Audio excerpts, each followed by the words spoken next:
5 times a day, every day, over 1 billion Muslims bow down and recite a prayer to Allah, given to them by Muhammad, their prophet. Every day, 5 times a day, they face a black rock in the holy city of Mecca and submit themselves afresh to the religion of Islam. Every day, they bow as a corporate group all around the world to express their solidarity as followers of Islam, for whom Muhammad is their prophet, the Quran is their scripture, and Mecca is their holy city.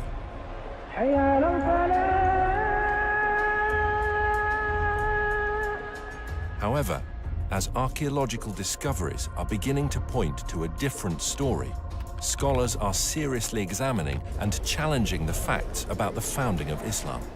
And if they're right, how will it affect Muslims today?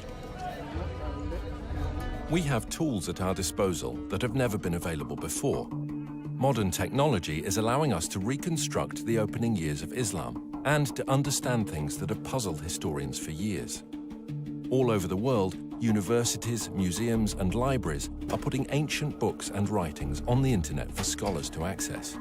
Now we can check these ancient manuscripts with just a few clicks of a mouse. Today, both academics and amateurs alike can accurately check via satellite locations and details that would previously have taken huge expense and effort, and can share them instantly around the world via social media and academic forums. So, now for the very first time, a whole new era of research surrounding the founding of Islam is coming to light, and we can piece together what really happened in Arabia 1500 years ago.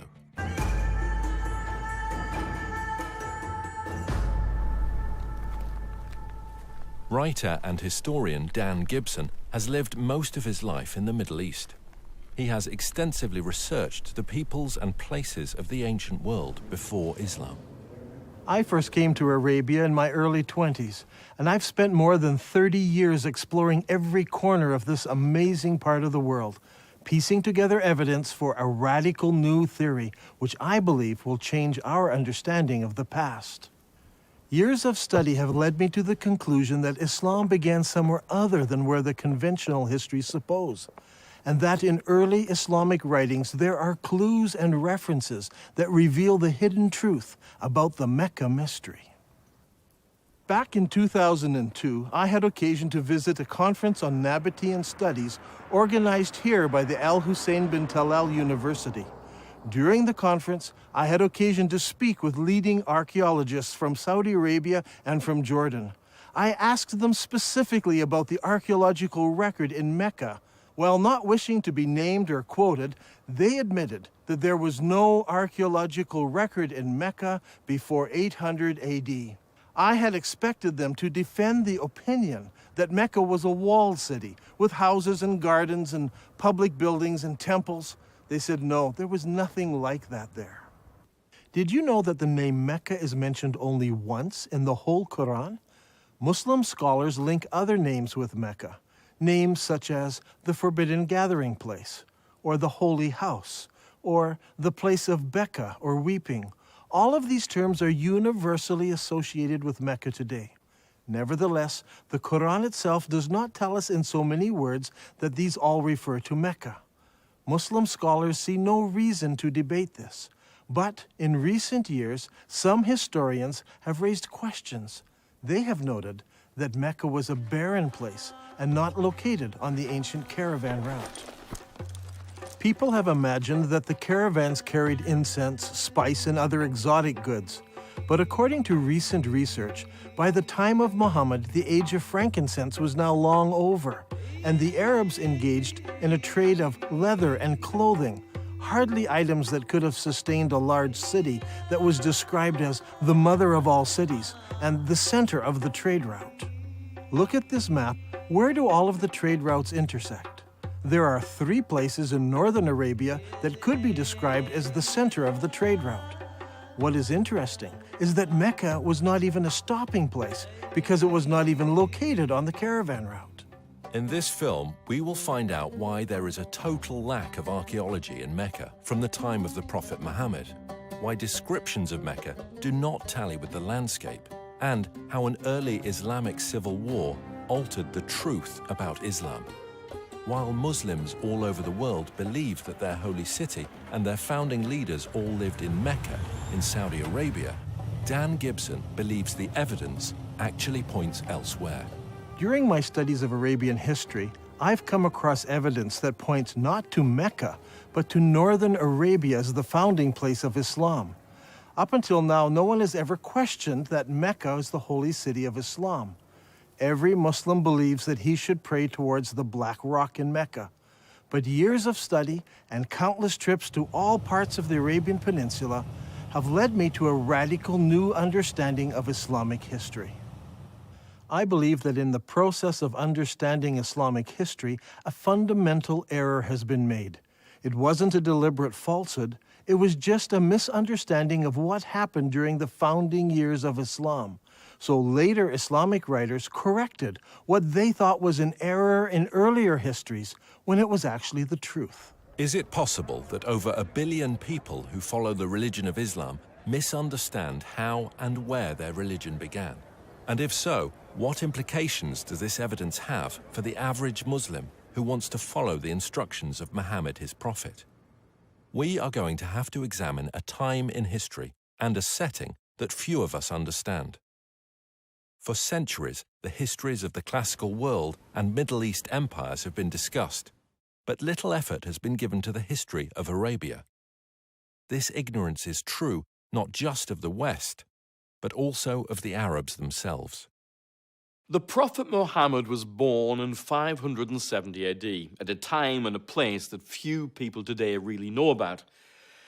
His grandfather and his father were Nabatean merchants, and in fact Muhammad himself married a merchant woman.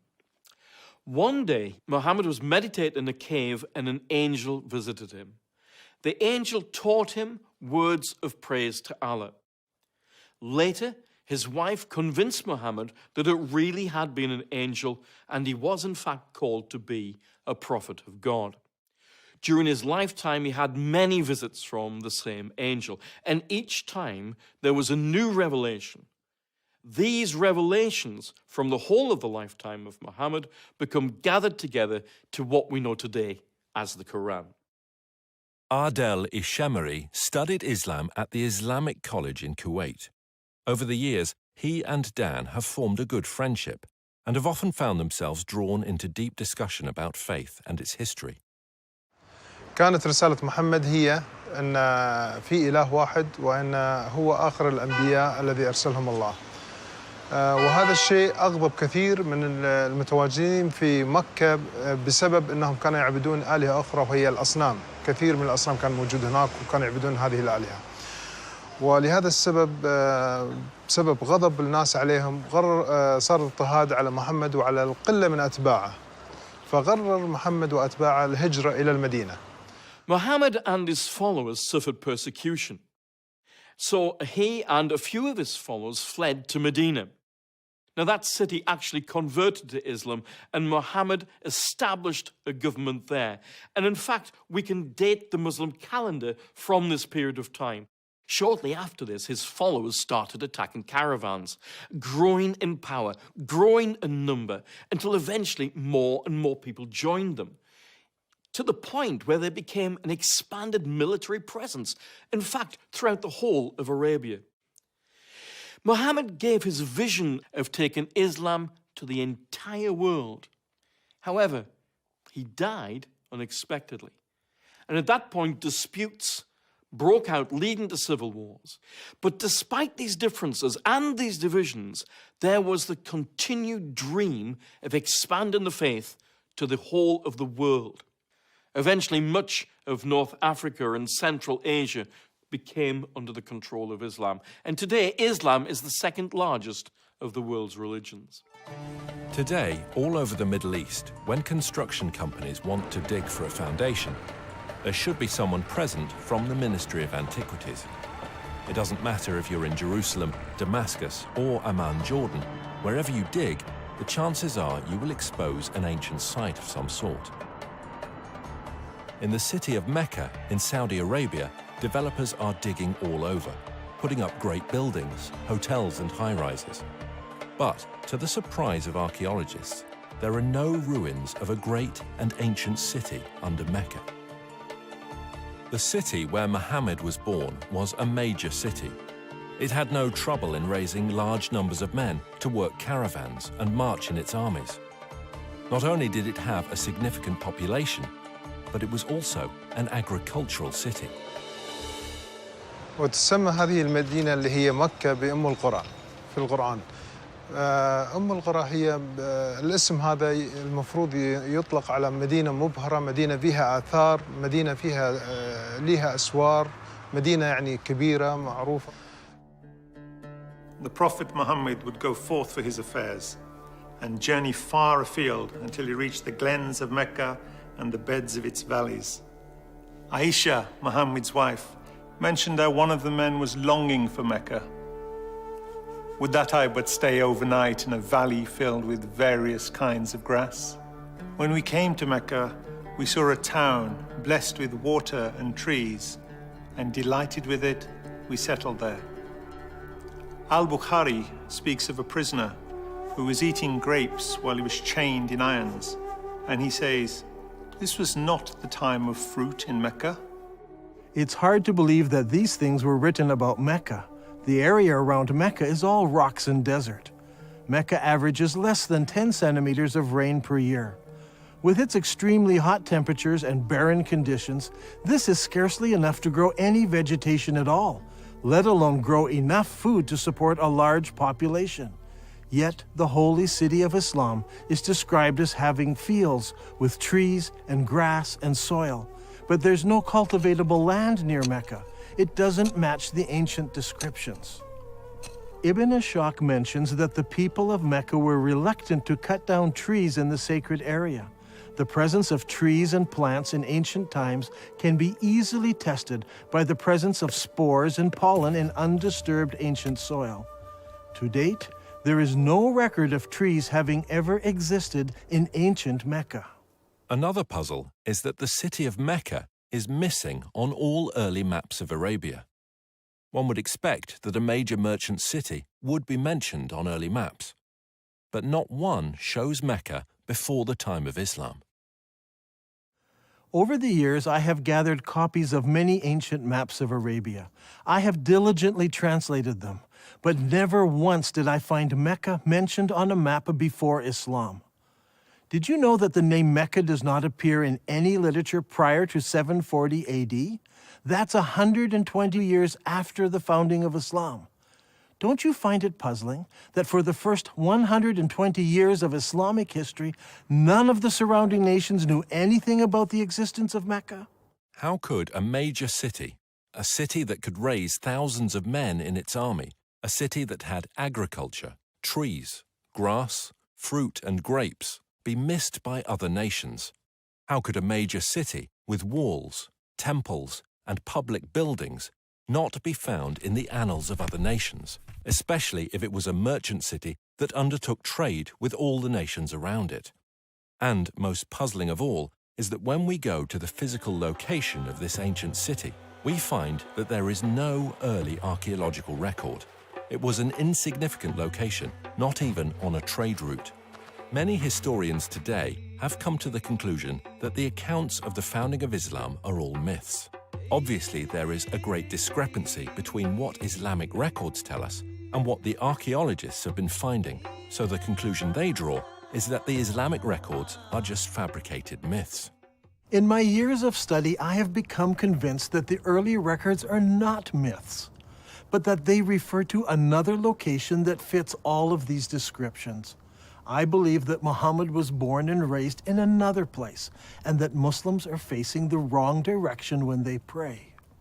According to commonly accepted Islamic history, the Kaaba was a major shrine in the city of Mecca and the focus of pilgrimage in Arabia. A good starting place might be studying the pilgrimage before the founding of Islam. وكما دون المؤرخ الطبري بأن هناك كان نوعان من الحج، الحج والعمرة، الحج الأكبر أو الحج الأصغر، وكان جد محمد كان يؤدي العمرة قبل الإسلام. This Umrah before Muhammad was at a time when the focal point of Arabian pilgrimage was to a place known as the Forbidden Gathering Place. This location held many pagan idols. وهذه الأسماء كانت موجودة قبل الإسلام، ولكن ما زال المسلمين إلى حد هذا الآن يستخدمون نفس الأسماء، ولكن هي الأسماء هذه إيتنا من الخارج، يعني من الوثنية، ليس أسماء إسلامية. In order for us to understand what was happening in pre-Islamic Arabia, we need to understand the importance of holy places in ancient Arabia. From ancient times, Middle Eastern religions have equated gods with regions rather than being universal. Modern readers of history have long been influenced by Greek and Roman concepts of the pantheon of gods and have failed to realize the significance that the ancient Arabs applied to gods of specific regions. In the eyes of the ancient Arabs, there were gods who lived in Mesopotamia, gods who lived in Egypt, and gods who lived in Greece, and so on. Arab merchants passing through an area would respect the local gods. They were not opposed to gods of different places. What they were opposed to was the representation of a god in human or animal form. They preferred to use geometric shapes. For instance, here is a god in the shape of a block. That one over there is shaped as a triangle. Each of these gods were considered local gods and must be respected when passing through their territory. Such a view of religion naturally leads to accepting territories and locations as being sacred to specific gods. Thus, the area around a temple, such as a particular valley or remote desert location, could be considered as sacred. It would have a precinct where people could gather, even with their enemies, and be safe, because violence was forbidden in the sacred precincts. When tourists enter the majestic beauty of Wadi Rum here in southern Jordan, they're so often taken up with the exquisite beauty of this valley and the rugged mountains that they miss a temple dedicated to the goddess Lat, or Allat as some call her. This Nabatean temple had a sacred area. It was located in front of the temple, with the mountains marking off the sacred area. Before Islam, Arabs were divided into many groups. They worshipped different gods and often fought amongst themselves over tribal issues. The one thing that held them together was the pilgrimage to a common ancient meeting place. The Quran calls this Masjid al-Haram, or the Forbidden Gathering Place. Masjid means gathering and is translated mosque today. Before Islam, there were no mosques, so the masjid was simply a gathering place. The Forbidden Gathering Place was a sacred place of refuge and security, where regular activities ceased and violence was forbidden, or haram. The concept of haram, or forbidden, is very strong in Islam. في القرآن ذكر المسجد الحرام، وهو المسجد الحرام في المدينة الإسلامية المقدسة، ويعتبر المسجد الحرام وما حواليه من المدن هو منطقة محرمة. Allah has made Mecca a sacred sanctuary, and it was a sanctuary before and will be so after. None is allowed to uproot its shrubs or cut its trees or hunt its game. So we have two descriptions of the original holy city of Islam. It was a haram place where killing was forbidden, and it was the focus of the pilgrimage for many centuries before the founding of Islam. Now look here, much of the graffiti found throughout the Negev and southern Jordan was written by people on pilgrimage to the ancient city of Petra in southern Jordan. Thousands of people scratched their names and messages on rocks as they made their way to Petra for pilgrimage. This creates a problem for us. Mecca is unknown in maps and literature before and during the rise of Islam. The descriptions, such as the center of the trade route, the mother of all cities, and the focal point of the ancient pilgrimage, do not fit. How can we solve this?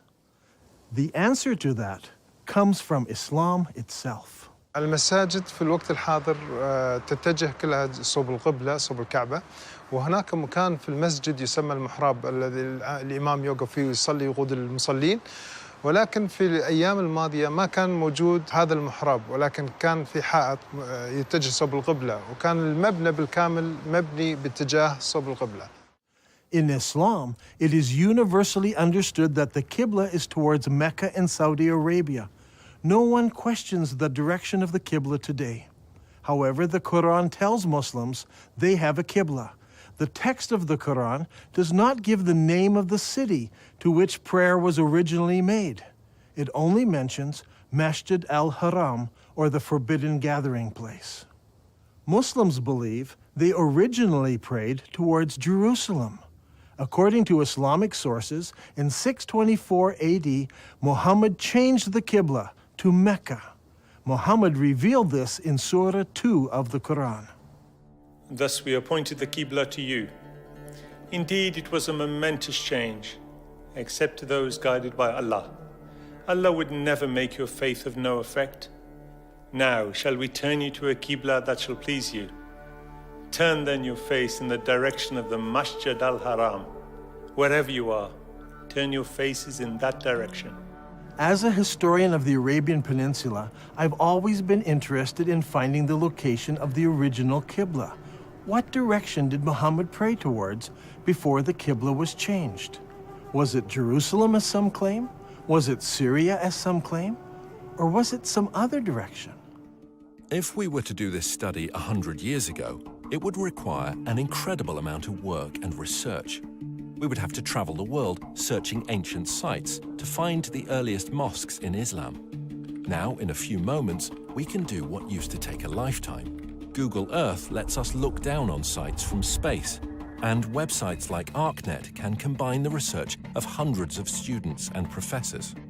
We can examine structures based on various criteria. We choose Islamic buildings, arrange them by date into a chronological list, then determine when they were constructed, check their Qibla direction by using Google Earth, and collate this to determine when the Qibla direction changed towards Mecca. This will give us solid data to work with. Now, determining the Qibla direction is not an exact science. Some of the early mosques, like this one, are not exactly square. So researchers need to find the Qibla wall and project 90 degrees from that wall. Because early buildings were not square, we cannot use the side walls or the back walls.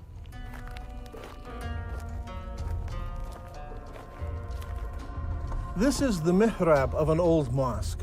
The early Arabs set the Qibla direction using the stars, and they were very accurate. The best way to determine the Qibla direction is to visit the mosque and use an actual accurate GPS unit. Not every mosque can be used for this study.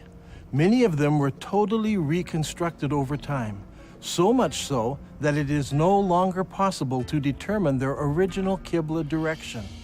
However, a number of mosques survive. For instance, there is a mosque called the Mosque of the Two Qiblas in Medina. Islamic history tells us that it was in this very mosque that the companion leading prayers was told of the Qibla change. So he turned around and started praying towards Mecca. The question is, where did he originally face? Muslims have a ready answer. He prayed towards Jerusalem. Now today, the Mosque of the Two Qiblas faces Mecca. But in 1987, the mosque was completely torn down so it could be rebuilt. During the construction process, the old foundation was revealed, and they discovered that it did have a Qibla wall that did indeed face north, generally towards Jerusalem. And so Muslims believe originally the Qibla was towards Jerusalem. There is a simple way that this can be put to the test.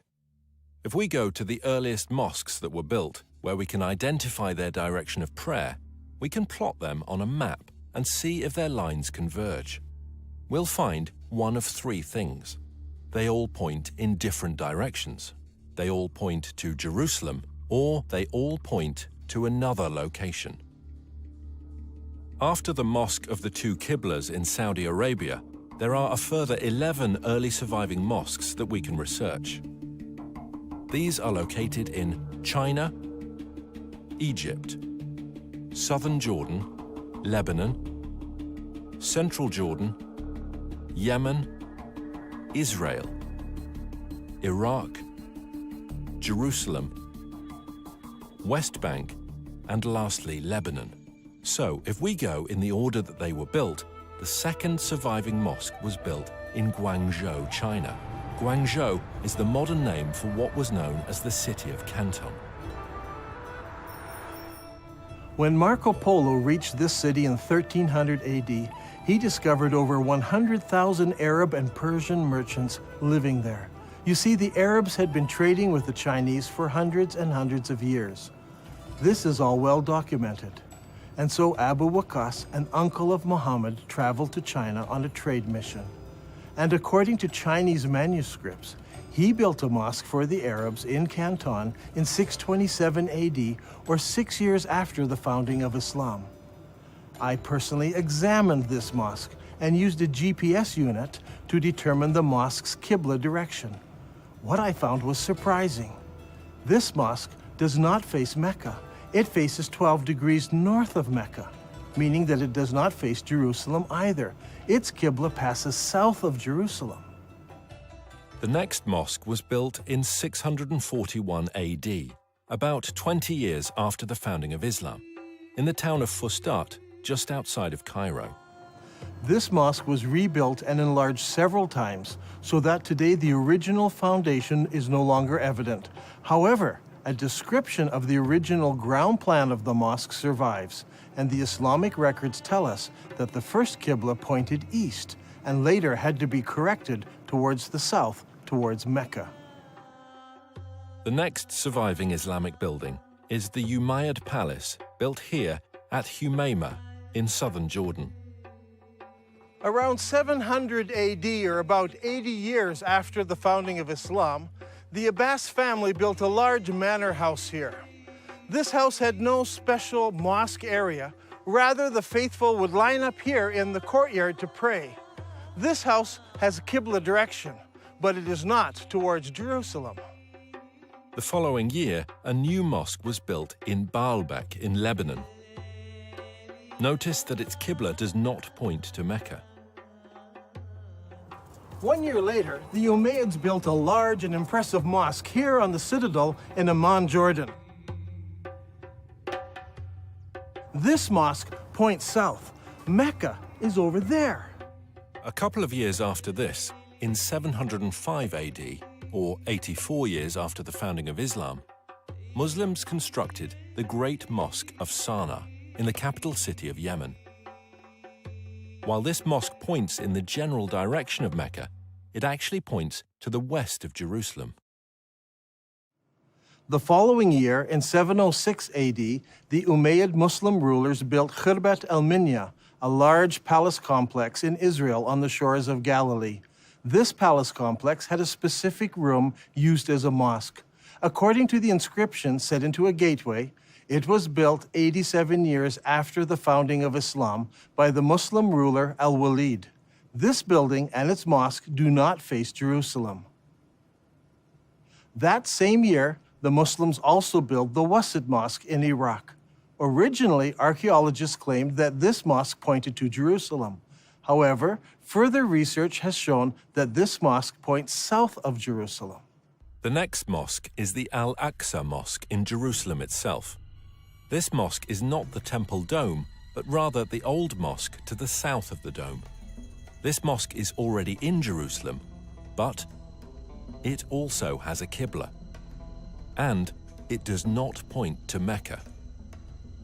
The next mosque we come to was built in 724 AD, 103 years after the founding of Islam.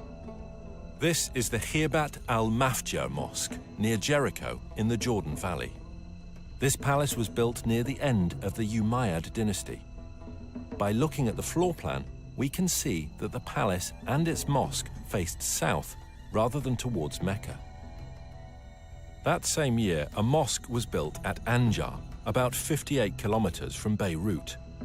It was built near the end of the Umayyad period, and no more than 30 years later, it fell into ruins and eventually was abandoned. Since it was never rebuilt, we can easily determine the Qibla direction, which does not point towards Mecca, or Jerusalem.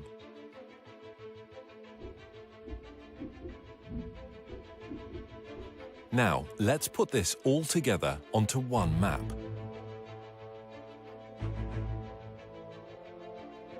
The result is amazing. During the first 100 years of Islam, 100% of all the surviving mosques we have located so far face a spot in southern Jordan rather than Mecca. From north, south, east and west, mosques all face towards one spot. This isn't some small error in determining the Qibla direction. They all specifically point to just one place. Directly under this point is the ancient city of Petra. This is a city that is well known to us today. It is a popular tourist site.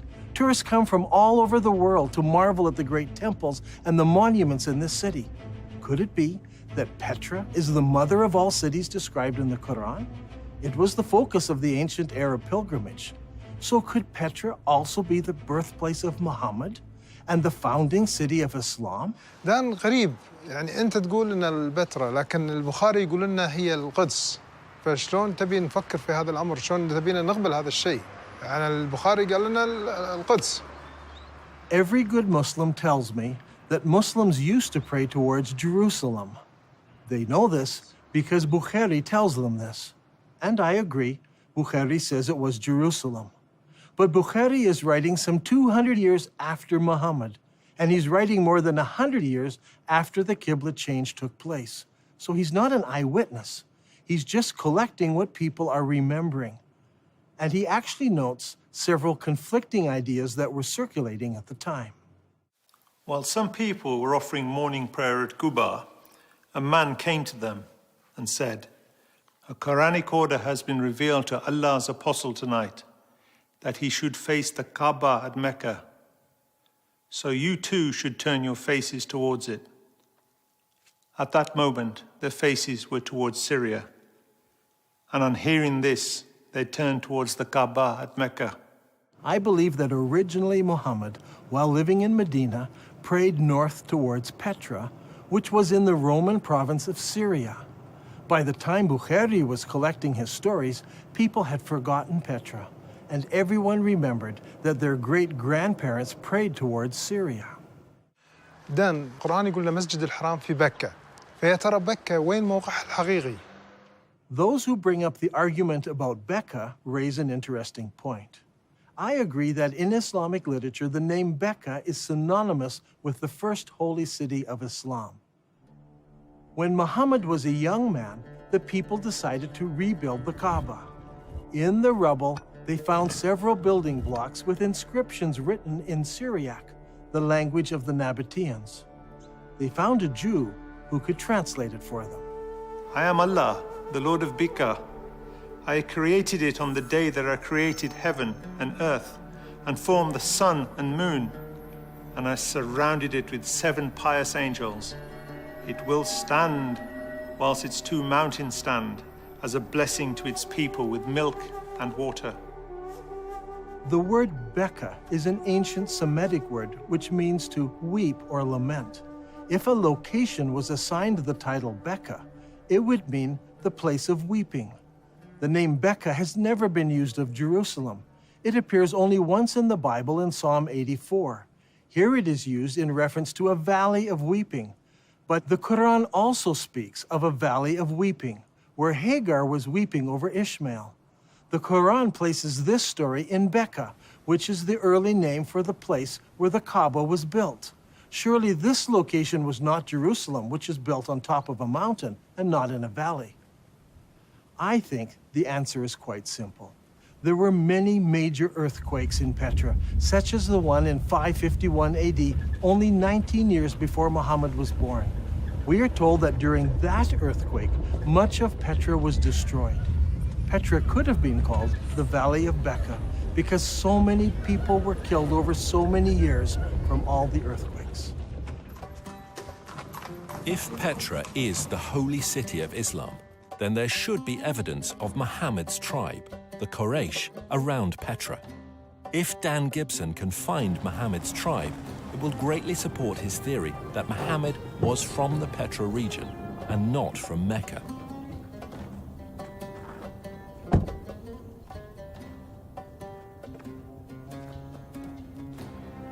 Long ago, this was known as the city of Hawar, or Humayma as it is known today. Archaeologists have uncovered a farmhouse belonging to the Abbasid family and a mosque built sometime later. When the Muslims of Iraq defeated the Umayyads of Damascus, they wanted a member of Muhammad's family to support and legitimize their revolt.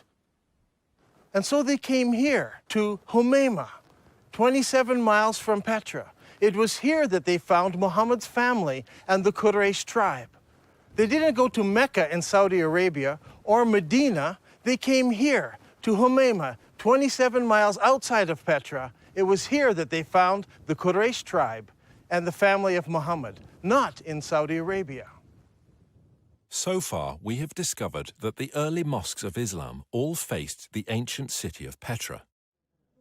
But does the city of Petra fit the Islamic descriptions of the original holy city of Islam? There is a story told by all of the early biographers of Muhammad. It concerns Abdullah, Muhammad's father. He was working in the field one day, and he came home with dirt on his hands. He went in to his first wife and said, "Lie with me," but she refused because he was dirty. So he went out, washed off the soil, went into his next wife, Amina. She conceived, and in this way, Muhammad was born. What is important to us about this story is that all of the early writers use the same word for the dirt on Abdullah's hands. They all use an Arabic word for soil, especially the soil of a cultivated plot or field. The problem is, there is no cultivatable land near Mecca. However, when we come to Petra, we discover that Petra had water, fields, and trees. According to archaeologists, there were private and public gardens, as well as running water brought into the city through aqueducts and clay pipes. Archaeologists have described fruit trees, grapes, and gardens existing in ancient Petra. Even today, there are cultivated plots of land between Petra and El Beida, which is 5 kilometers away. By analyzing ancient soil, researchers have discovered that only 100 years ago, the hills around Petra were covered with trees, including oak, juniper, pistachio, and carob. Not only did the holy city have trees and fields, it was also a walled city. Ibn Ishaq says, and they surrounded him by the walls of Mecca. Now this is very puzzling because Mecca had no city walls. Some think perhaps this was a house in Mecca, but Ibn Ishaq specifically says the walls of Mecca. But Mecca was not a walled city. So what about Petra? Petra was built in a valley. On either side of the valley were large mountains with cliffs. These cliffs were as good as city walls. So the people of Petra built walls from one mountain cliff to the other mountain cliff, both on this side of the valley and also on the other side of the valley. So Petra had city walls. Another distinctive feature in Petra is that it contains a very unique stream. Now, usually you have a valley with mountains on one side, mountains on the other, and a stream running down the center of the valley. But in this case, long ago, earthquakes cracked these mountains so that there is a crack in that mountain, water runs through that crack, across the valley, and out the crack in the other side. The Nabateans built a colonnaded street from one mountain to the other mountain, and beside it was a rainwater course. Let's go down there. Now, in Islam, one of the duties of the pilgrims is to go 7 times between 2 mountains called Marwa and Safa. What is interesting is that Bukhari tells us that Muhammad chose to do this, running in the rainwater course between the 2 mountains. But there are problems. Safa and Marwa are just small rocks. Today, they're housed right inside of the mosque building. As you can see on this drawing, there was no rainwater course between these two rocks. But here in Petra, the description fits exactly from one mountain to the other. There are 4 ways into the Petra Basin. Since Petra is in a valley, one could enter from either end of the valley. During the year of the contest of Mecca, the Prophet entered Mecca through its upper part. But there were also other ways of entering Petra. The ancient records tell us that the holy city could be entered and exited by a crack in the rocks. In Arabic, this is called a thaniya. Al-Bukhari mentions this several times. Allah's apostle used to enter Mecca from the high Thaniya and used to leave Mecca from the low Thaniya.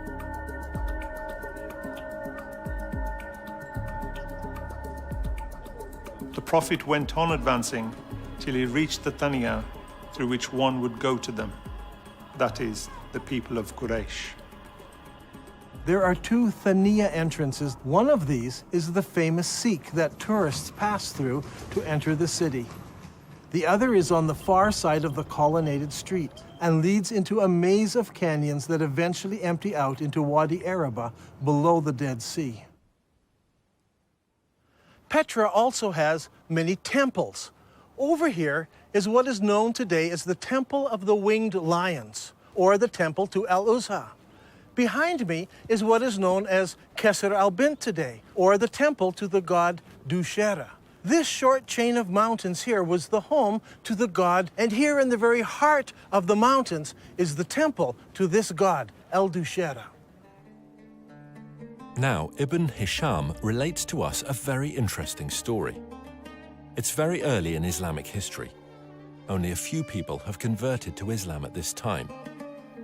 One of those was a man known as Al-Tufail bin Amr of Mecca. He accepted Islam on one of his journeys, and once he returned home to Mecca, his wife also decided to accept Islam.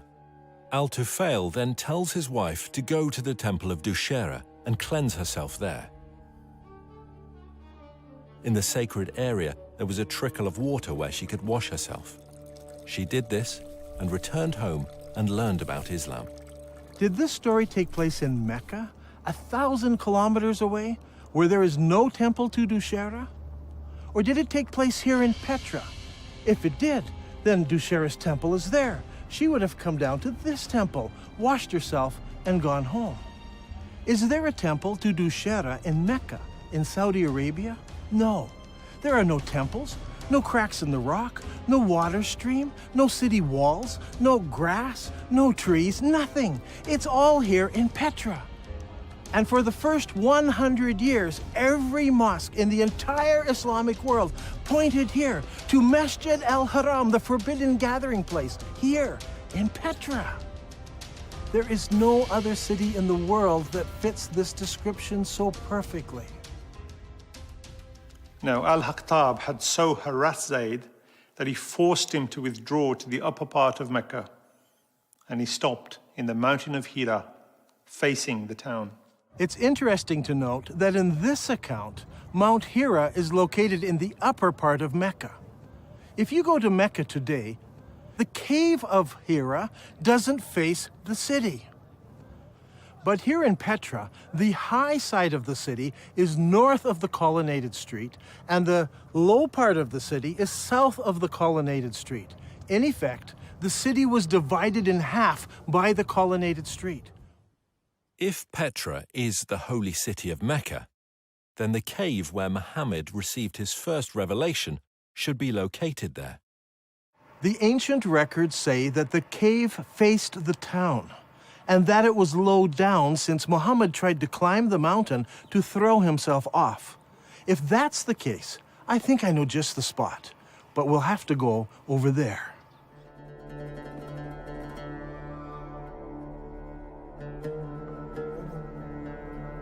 Here in this cave, we can see where there are many various god blocks.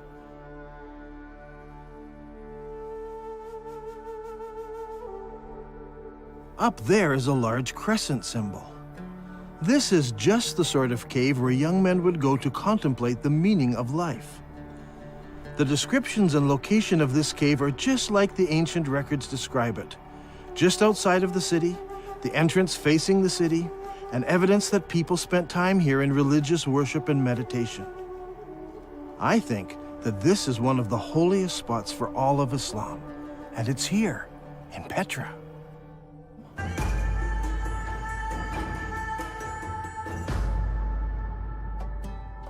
The Quran commands every Muslim to face the forbidden gathering place when they pray.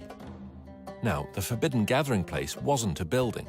It was much more than this. It was a large area marked out with special stones. These stones marked the boundary around the sacred area. No killing was allowed inside this area. Even birds were not killed. Now, what kind of stones would you need to mark out such an area? If you had just small round stones, they would be lost among the other stones of the desert. They must have been larger stones. And there should have been something special about them, so that you knew for certain that this was the boundary of the sacred area. Today, in Mecca, there are no special boundary stones. Historians have long wondered what these marker stones might have looked like, but they seem to have been lost in the years that have passed since then. Or perhaps they were never there. If Petra is the original holy city of Islam, then of course the special stones wouldn't be in Mecca. They would be in Petra. Now, there's a feature about Petra that's absolutely fascinating. Whenever tourists come to this city, they pass by a number of square-cut stones known as the Jinn rocks. This is a fanciful name given to them by the local Bedouin. What is interesting is that there are more than 20 of these large square stones marking all of the entrances of the city. Is it possible that these mark out the forbidden sanctuary? Perhaps that's why they're not located in Mecca. If that is true, then Masjid al-Haram, or the forbidden sanctuary, would have been located here. And if it was located here, then the Kaaba would have been located here as well. But it's not, because a man named Ibn Zubair moved it. So far in this program, we have been examining the direction of prayer that Muslims originally faced. As we've seen, all of the mosques constructed during the first 100 years of Islam pointed to Petra. By using the two mosques on the Amman citadel, Dan Gibson has determined the approximate years when the Qibla direction changed. Does Islamic history give us any clues as to why the direction of prayer might have changed? If we look into Islamic history at this exact time, we come face to face with the Second Islamic Civil War. حصلت حروب كثيرة في الإسلام، ولكن أيضاً حصلت حروب أهلية بينهم بسبة الخلافة بعد وفاة محمد، ولهذا السبب صار في شيعة وسنة. الأمويين فازوا اللي هم السنة، والحكم بدأ من دمشق. At this point in history, the governor in the holy city was Abdullah ibn Zubair. He was particularly unhappy. In his eyes, the holy city was the most important city of Islam, the mother of all cities. But the Umayyad rulers chose Damascus as the new capital city, and a lot of people were unhappy with the corruption and the infighting in Damascus. So in 683 AD, about 64 years after the founding of Islam, Ibn Zubair declared himself caliph in the holy city, and that started the Second Islamic Civil War. The Umayyads reacted strongly and sent an army against the holy city. Ibn Zubayr then did a shocking thing.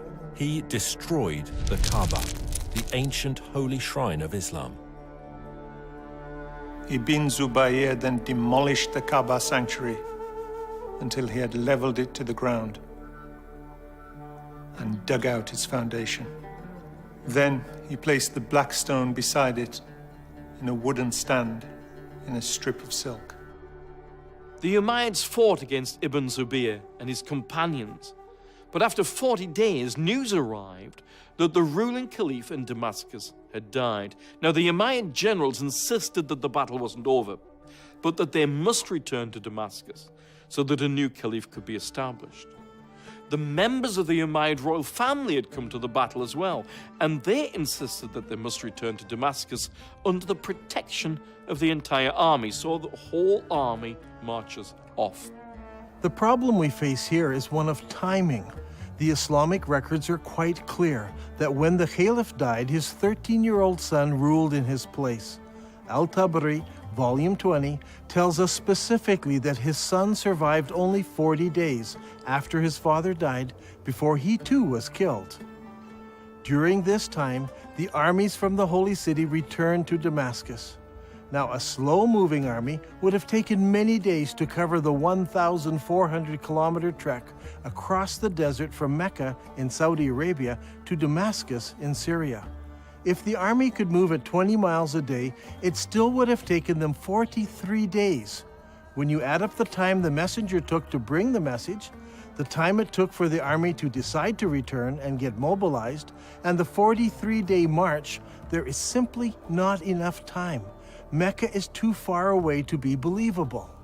However, if the holy city was Petra, then the distances would all be drastically reduced. This problem of distances plagues Islamic history again and again. Mecca in Saudi Arabia is simply too far removed to fit many of the stories in early Islamic history. Now, with the lull in the war, Ibn Zubayr had time to rebuild his defenses and prepare for the return of the Umayyad army. Now I want to show you something. Here are some of the volumes of Al-Tabari's History of Islam. Al-Tabari managed to collect a massive amount of material that he writes about what happened during each year of Islamic history. He devotes whole chapters, sometimes 2 chapters, to every year. But then something strange happens. The battle for the Holy City takes place over several years, but year 70 of Islamic history is of great importance. Now notice, Al-Tabari spends 15 pages describing what happens in year 69, and he spends 27 pages describing what happens in year 71. But where is year 70? Look at this. For year 70, Al-Tabari only records a few lines of text. Did he not find any more information for this year? Or did later editors censor this year from Al-Tabari's record? Only a few lines, but what he records gives us a few tantalizing details. It tells us that Musa'ib ibn Zubair, apparently a brother of Abdullah, brings supplies to the Holy City. Were these supplies military equipment? No, it says he brought many horses and camels. I believe that this is the year that the followers of Ibn Zubair moved south from Petra to the deserts of Arabia to find a place where they could hold out against the Umayyad forces. All details of this year have been removed from Al-Tabari's history. But we know that they obtained many horses and camels, which would have no other purpose than to move many of the people out of the city. This lull in the war continued into the next year. So Ibn Zubair took advantage of the break to undertake a religious project. He decided to rebuild the Kaaba. But Al-Tabari does not tell us where the new Kaaba was constructed. Was it in Petra?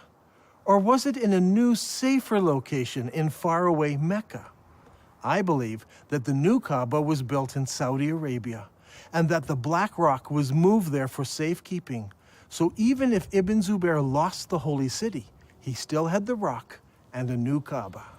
After a new caliph was established, the Umayyad army returned.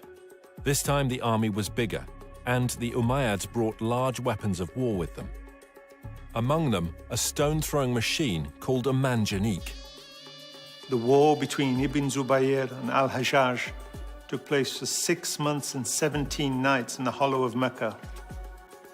Yusuf ibn Mahak said, "I saw the manjanik with which stones were being hurled. The sky was thundering and lightning, and the sound of the thunder and lightning rose above that of the stones, so that it masked it."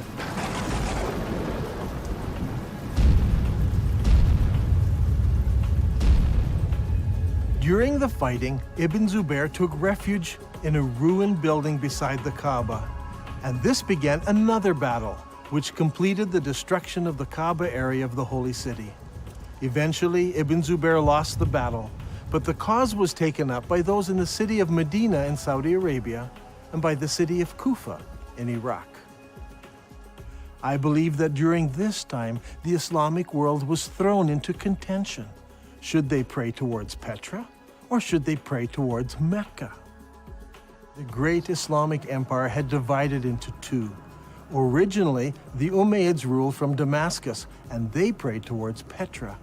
But they were defeated in battle, and now the eastern part of the empire was ruled by the Abbasids, who all constructed their mosques facing towards Mecca. It was during this exact time that we see a change in mosque construction. Before this, every new mosque constructed faced Petra. But now, for the first time, some of the new mosques began to face Mecca in Saudi Arabia. But the problem still existed. What do you do with the old mosques? They were built facing Petra. It was during this time that mosques began hanging a sign on the wall to indicate the direction of prayer. It was said in the reign of Uthman that the Caliph ordered that signs be posted to the walls of the mosques in Medina. This was so that the pilgrims could easily identify the direction to which they needed to address their prayers. Now, this is a very interesting development, because up until this time, mosques were built so the faithful had only to face the Qibla wall and they faced the holy city. Why would you need to introduce a sign unless the direction of prayer had changed? Around this time, around 89 years after the founding of Islam, a niche was suddenly introduced into mosque structure to denote the direction of prayer. This niche was added to older buildings and also incorporated into newer buildings. Today, the niche is standard in every mosque, but it wasn't originally. There was no niche until the Qibla direction changed. In the Civil War, the Umayyads still prayed towards Petra, but the rebels in the Holy City in Medina and in Kufa chose to pray towards the new Qibla in Saudi Arabia. When the armies of Kufa met Ibn Zubayr, Bujair ibn Abdullah al-Musli spoke. Praise be to God who has tested us with shackles and tested you by your forgiving us. Ibn Zubayr, we are people who turn to the same Qibla as you. What a strange phrase. We are the people who turn to the same Qibla as you. Muslim historians argue that this means the same Qibla as every other Muslim. But now that we have uncovered evidence of the change of Qibla at this very time, this phrase takes on special significance. The people of Kufa join with Ibn Zubayr in accepting his Qibla. This is key to understanding much of what takes place later. Even though Ibn Zubayr is eventually killed and seems to lose the civil war, the city of Kufa plays a major role in the development of the new Abbasid dynasty, and Kufa becomes a theological center and a place for copying Qurans. In the Islamic world, things were a mess. Not only were Muslims divided politically, they were divided religiously. Obeying the wishes of Allah as revealed by the Prophet Muhammad was at the very heart of Islam. Should you obey Muhammad and the Quran and face towards the forbidden gathering place in Petra? Or should you pray towards the sacred house and the Black Rock, which is in Saudi Arabia? So far, Dan Gibson has plotted the existing mosques from the 1st century of Islam, and they all point to Petra in Jordan. So what about the mosques of the 2nd century of Islam? Do they all point to Petra as well? Here is where things start to get interesting. During my studies, I discovered that the mosques built during the 2nd century of Islam point in different directions. This is what I call the time of confusion. 102 years after the founding of Islam, the Mosque of Ummah was constructed in southern Syria, in the ancient city of Busra. As you can see, the mosque's orientation does not point towards Mecca. But clearly, it does not point to Petra either. 5 years later, the ruling Muslims built a palace in the Syrian deserts known as Qasr al-Hayar al-Gharbi. This is a drawing of the floor plan of the palace and the mosque in the corner of the complex. The whole complex seems to face somewhere between Petra and Mecca. A couple of years later, Qasr al-Hayar-i-Shaki Palace was built about 100 kilometers north of Palmyra. If we examine the ground plan of the palace buildings, we notice that the palace and its mosque don't seem to align to either Mecca or Petra. Once again, it points in between. Is it possible that something had happened which made the builders not want to choose either Petra or Mecca, so they pointed the Qibla between the two? We can see from the map that the Qibla points exactly between the two cities. It is not a slight error in calculation, but a deliberate avoiding of both Petra and Mecca. So, we must find an answer elsewhere to explain that change. 109 years after the founding of Islam, a mosque was built in Bangalore, Pakistan. Like all of the other mosques of the period, it had only a Qibla wall without a niche. This mosque, however, pointed towards Mecca in Saudi Arabia. Here we have the very first mosque that we can identify as pointing to Mecca. There may have been others built that no longer exist, but this mosque is significant because it's the earliest surviving mosque that we can truly say faced Mecca in Saudi Arabia. And what is astounding is that it was built about 100 years after the death of Muhammad. This is very late for Muslim historians, and it is going to cause traditional Islamic history all kinds of trouble. One of the most important buildings in our study is found here on the citadel of Amman, Jordan. This Umayyad palace was built about 122 years after the founding of Islam. Now, if you remember, we looked at an Umayyad mosque built over here. This mosque points directly towards Petra, but when they built the palace, its Qibla direction was directly towards Mecca. So clearly, the Qibla direction changed sometime between the construction of those buildings and the construction of this palace. This will help us determine how and when the Qibla direction changed. Remember, it was during the construction of this palace that the name Mecca first appears in literature anywhere.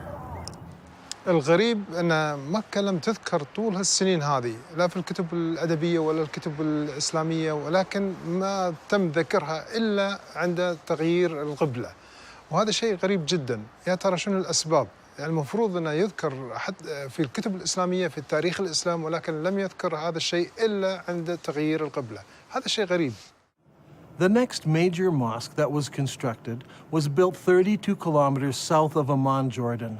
This was known as the Mushatta Palace and Mosque, and it was built in 743 AD. As you can see, it was a very large and impressive Umayyad palace, with the mosque located in the southern part of the structure, facing Petra. Indeed, the entire complex faces Petra. What makes this interesting is that it seems that Islam is now split into several groups. There were the traditionalists, who built their mosques like this one, facing Petra. But there were reformers whose mosques face Mecca. And there were others who were not in either group, and they refused to select either of those qiblas. During this time, a significant change took place in Islamic history. The Umayyad rulers of Islam in Damascus were defeated by the Abbasids of Kufa. In 754 AD, Al-Mansur, the new caliph, commissioned the construction of a brand new eastern capital, choosing Baghdad in Iraq as his site. The new city was built on a spectacular design. Rather than the haphazard shape common to most Middle Eastern cities, this city was built in a great circle. The designers went out to a brand new area and used ashes to draw out the city plan on the ground prior to construction. The city, which was completed in 767 AD, was 2 kilometers in diameter. As you can see on this drawing, the main mosque of the city had no niche indicating the direction of prayer. That was to come later. One wall was used as a Qibla wall, and that wall pointed directly to Mecca, as would all of the other mosques built from now on by the Abbasid rulers. If this is all true, then the Prophet Muhammad and the first 4 rightly guided caliphs in Islam, and the following Umayyad rulers who ruled Islam from Damascus, all prayed towards the city of Petra. But late in the Umayyad reign, something happened that caused the builders to change the direction of their mosques. Some pointed to Petra, some to Mecca, and some chose to be neutral and point between the two. This created a problem for the western half of Islam. The people in the West were still loyal to the earlier Umayyads, So the Islamic world is now split into two. The Abbasid rulers in Iraq control the eastern part of the empire, and the Umayyad rulers control North Africa and Spain. This is an important time in Islamic history because the Umayyads in Spain now blossom in culture and begin to build beautiful and impressive buildings. The builders in Spain had a problem. Traditionally, Umayyads all prayed towards Petra. But, as we're going to see, something devastating happened, resulting in future mosques no longer facing that direction. Their enemies, the Abbasids, now pray towards Mecca in Saudi Arabia, so they don't want to choose that direction of prayer. So what should the Umayyads do? As I examined the mosques built by the Spanish Umayyads, I discovered a most surprising development. These builders chose neither Petra nor Mecca. Now, as we have seen, some of the builders in the Middle East chose to point their qiblas between the two cities. But the builders in North Africa and Spain decided to do something completely different. Over the years, historians have always been puzzled by these mosques. Their qiblas seem to point towards somewhere in South Africa, but all of the African and Spanish mosques point to slightly different places. It all seems very confusing.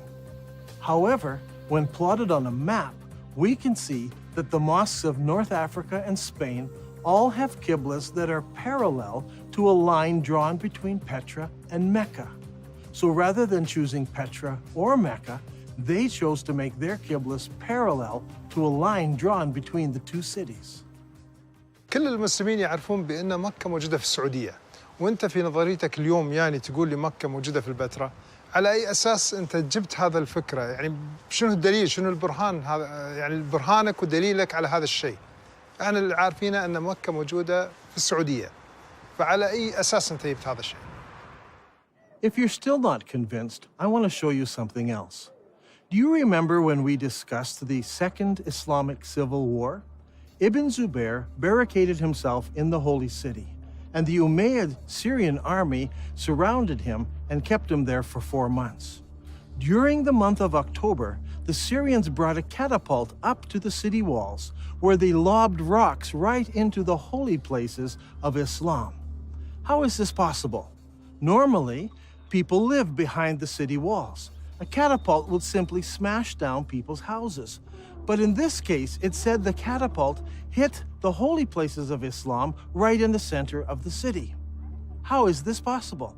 Well, here in Petra, there is a unique feature. Petra had city walls. In the north and in the south, the city walls crossed the valley. But in the north, the city walls did not go all the way to the canyon because there was a watercourse running along the canyon. I believe the Syrians brought their catapult up the dry river course right to the place where they could lob rocks into the very heart of the city, hitting the Kaaba and the holy places of Islam. Archaeologists from Brown University have been digging here in Petra for many years. Their project was to excavate what is known as the Great Temple area.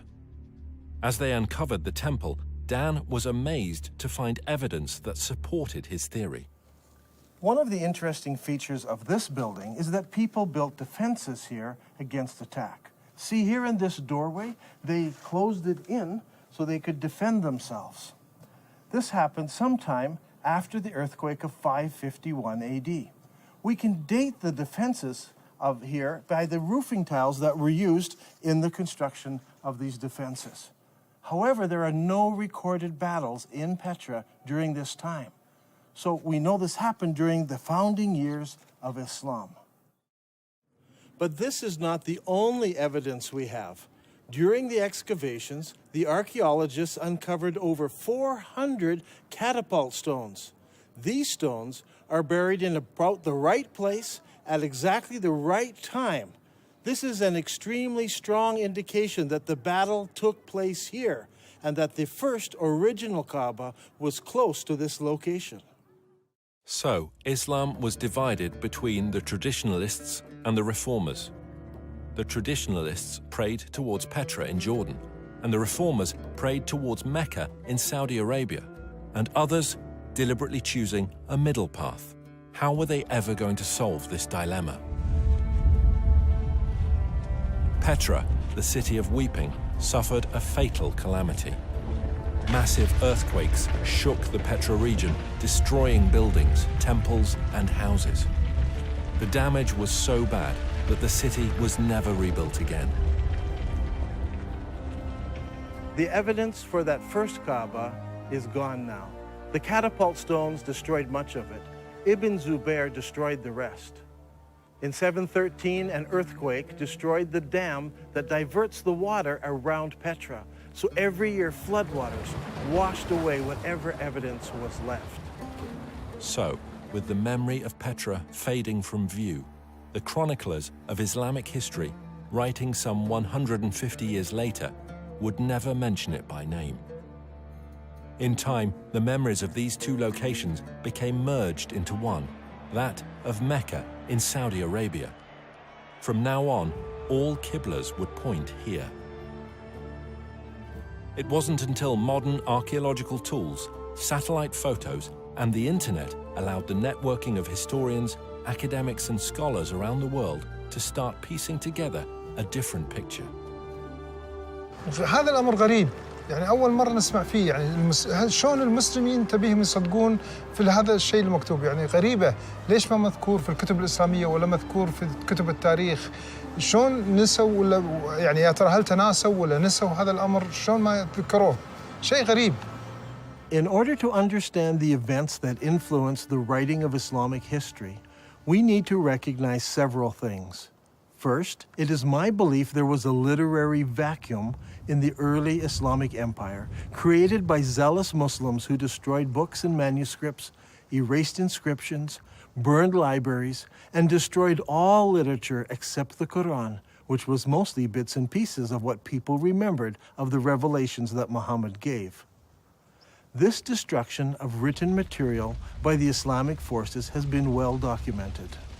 One piece of evidence is a letter from 640 AD from the Caliph to General Amru, the leader of the Muslim armies in Egypt, who asked the Caliph what should he do with the thousands of manuscripts he found in warehouses in Alexandria. The Caliph's answer has been recorded and known for centuries.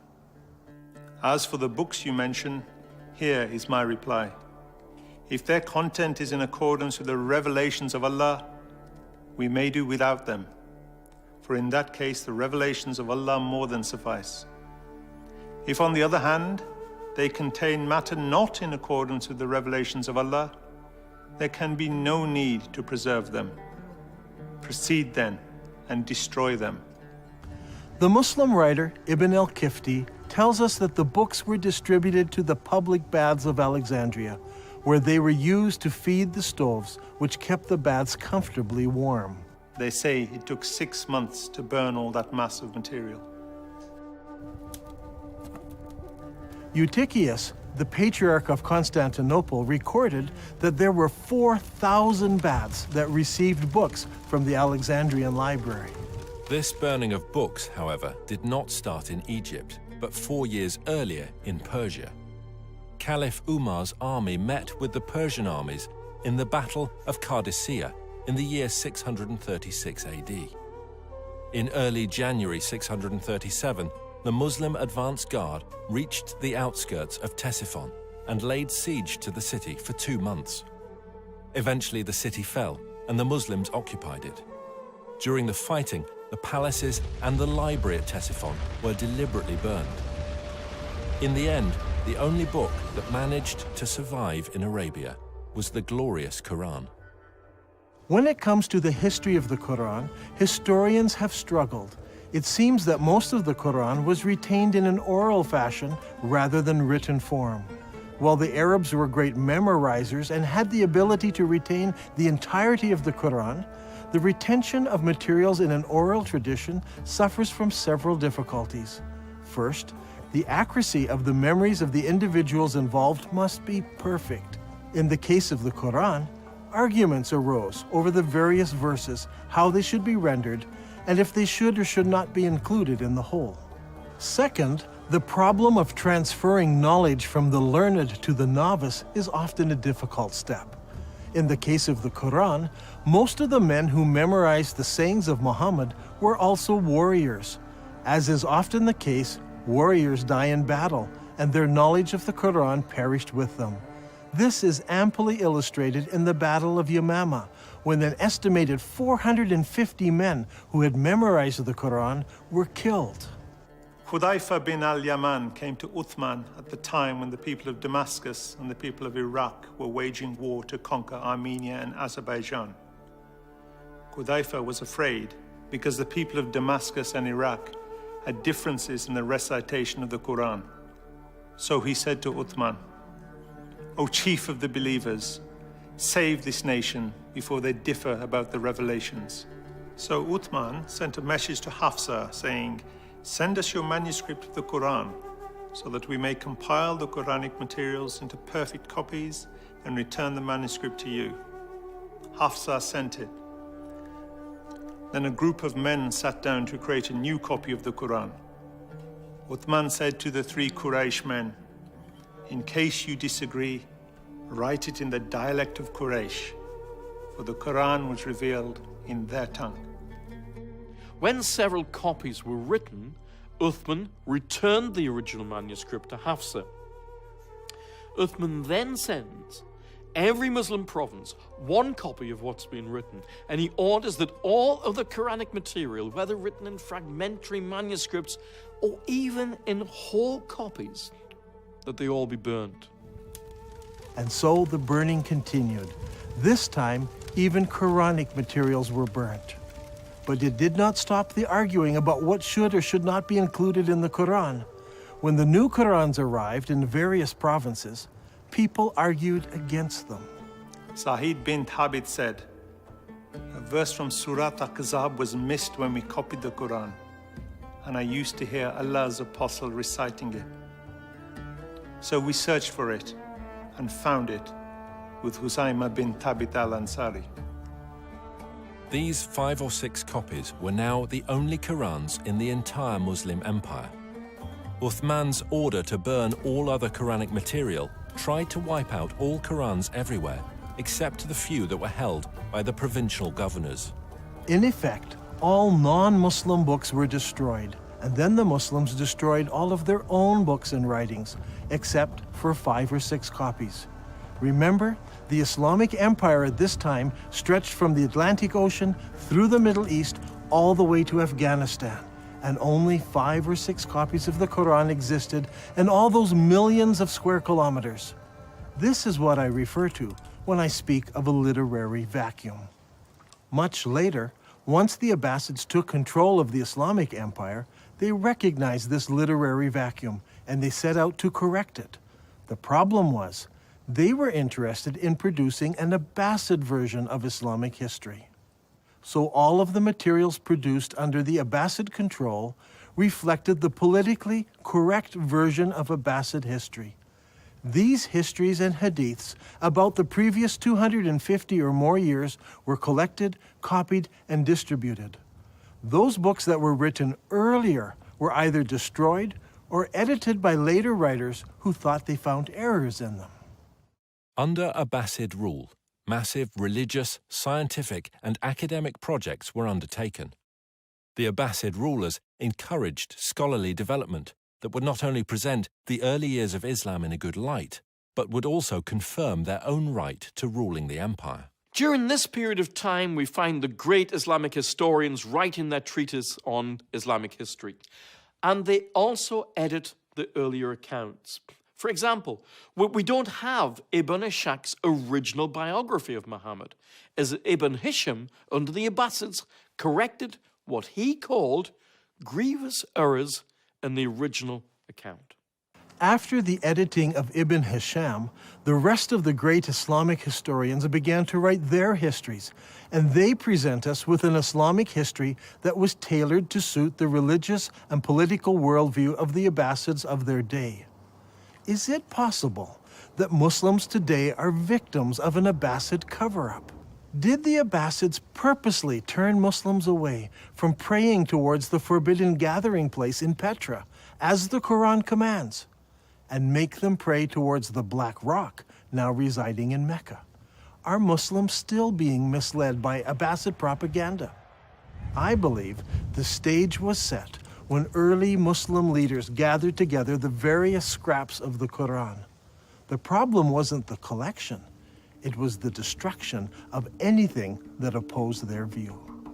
There is a great divide here between Western thought and Muslim thought. In Western thought, the later manuscripts are less reliable, as they are copies of copies. We need to go back to earlier source material, as it's more accurate. Muslims, on the other hand, think earlier manuscripts are less reliable, and later manuscripts replace earlier manuscripts. Even in the Quran, later revelations replace or abrogate earlier revelations. Once you allow the concept of abrogation, you open yourself up to accepting all kinds of changes. If the Abbasids tampered with history, did they go so far as tampering with the text of the Quran? For instance, how did the name Mekkah get into Surah 48? Abu Bakr, the successor of Muhammad, made the first compilation of Quranic material. Uthman, who followed him, used that collection and then added to it. The historians tell us that even after Uthman had compiled his Quran, people remembered still more verses that Muhammad had revealed. Every time a new Quran came out, it was touted as the most complete Quran. The previous ones were okay, but the newer ones were more complete, with more revelations in them. Did the Abbasids bring out an even more complete Quran that contained mention of Mecca? Today we have many of the Abbasid Kufi Qurans in museums from Istanbul to Samarkand. These Qurans use the Kufic script invented in the city of Kufa. But what about earlier Qurans written in other scripts? I have searched through many of the early Quranic parchments written in pre-Kufic script. It should come as no surprise that none of the pre-Kufic material includes verses about the changing of the Qibla or the city of Mecca. Historians have challenged me that I'm trying to rewrite all of Islamic history. I assure you I'm not trying to do this. I'm only suggesting one small change. Long ago, the holy city of Islam was referred to as Bakkah. I believe that name was used for the city of Petra after repeated earthquakes killed many people. After Ibn Zubair moved the Black Stone to Mecca, scribes had only to make one small change to Islamic writing. In Arabic, Bakkah is written like this. It's very easy to change the ba to a mim. Watch again.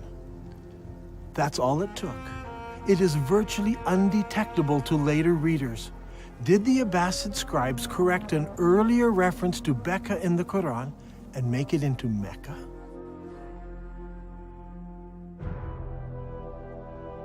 I believe that all of the evidence points to Petra as being the ancient city of Bakkah, the founding place of Islam.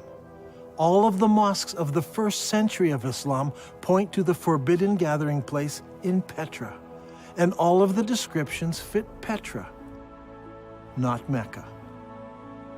Muslims are instructed in the Quran to pray towards the forbidden gathering place. The Quran says nothing about the Black Rock.